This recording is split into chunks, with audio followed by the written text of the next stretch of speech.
why did God choose the time period of the Roman Empire for Jesus to be born? And why is colonization important to the kingdom of heaven? In this broadcast, we will go deeper into our conversation about the kingdom of heaven and examine why it was so essential to the divine plan of God for Jesus to be born during the Roman Empire.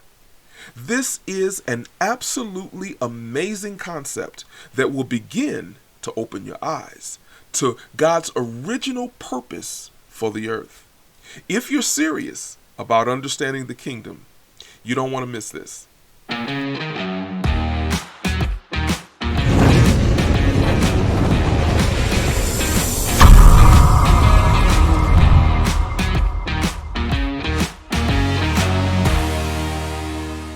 Welcome, kingdom citizens everywhere, to HeavenCulture.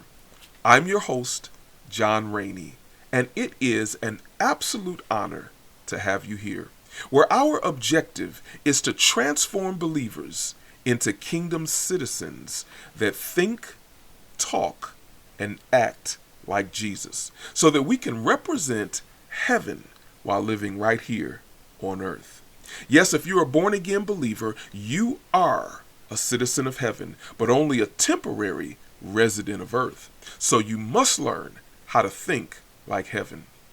On this channel, entitled Culture Wars, we will discuss the spiritual battles that are raging in the American culture and identify what heaven has to say about it so that we can properly align ourselves with our Lord and King, Jesus. Well, let's dive right into this as we continue to lay a foundation concerning the kingdom of God.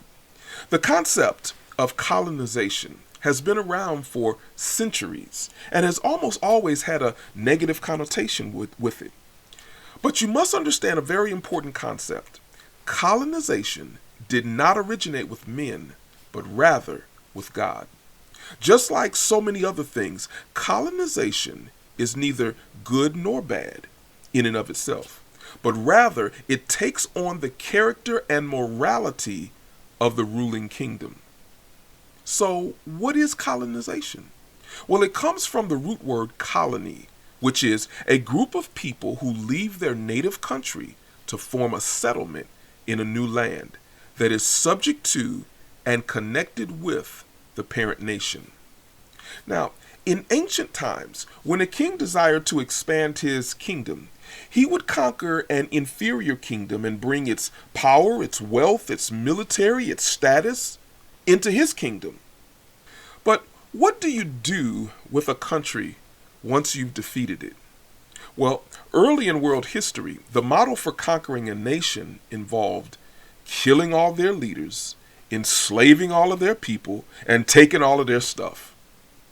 But the fundamental problem with this approach was that it was the breeding ground for revolt and rebellion, which ultimately destabilizes a government, since most people would rather die than to live under the rule of a tyrant. But around the time that Rome came to power, they began to export their culture and philosophy to conquered nations through colonization. The Romans were not interested in making conquered nations their slaves. Instead, they wanted to give them a path to citizenship. You see, Rome understood that it was much easier to convince a conquered people to willingly become Roman citizens by presenting all of the advantages of Roman citizenship. So when Rome conquered a nation, they essentially gave them three options. Number one, become citizens of Rome. Two, become a tributary of Rome, which meant paying them a large annual tribute. Or, number three, become the slaves of Rome. Now, as you can imagine, becoming a Roman citizen was by far the best choice.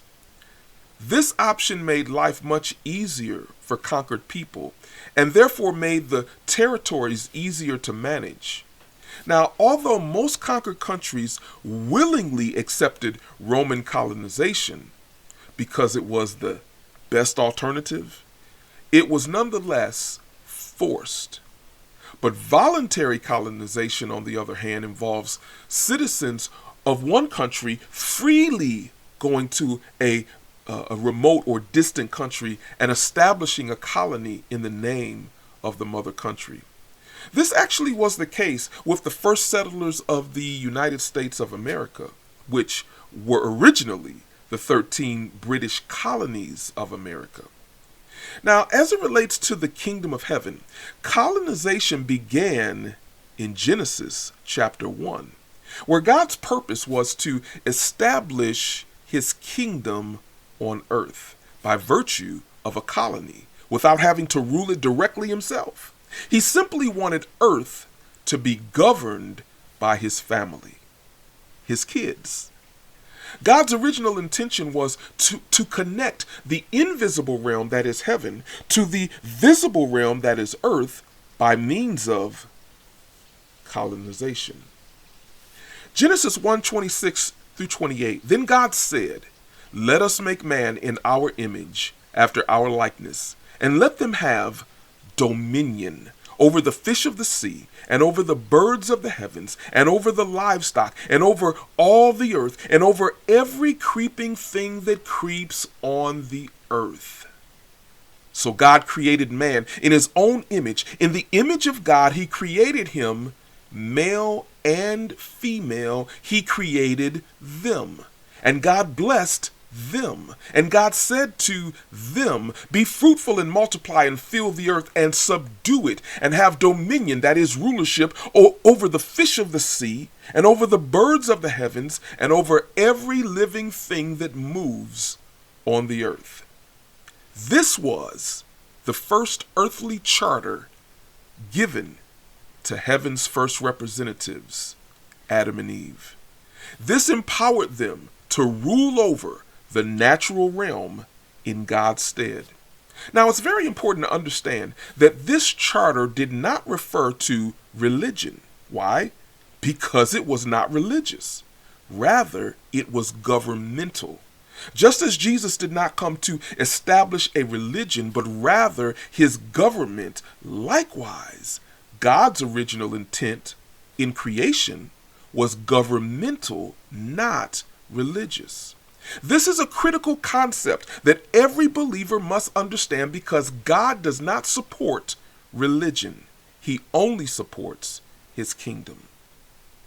Now, the goal of colonization is always to take the template of the mother country as it relates to its language, culture, politics, values, ideologies, architecture, customs, and duplicate them in the new colony.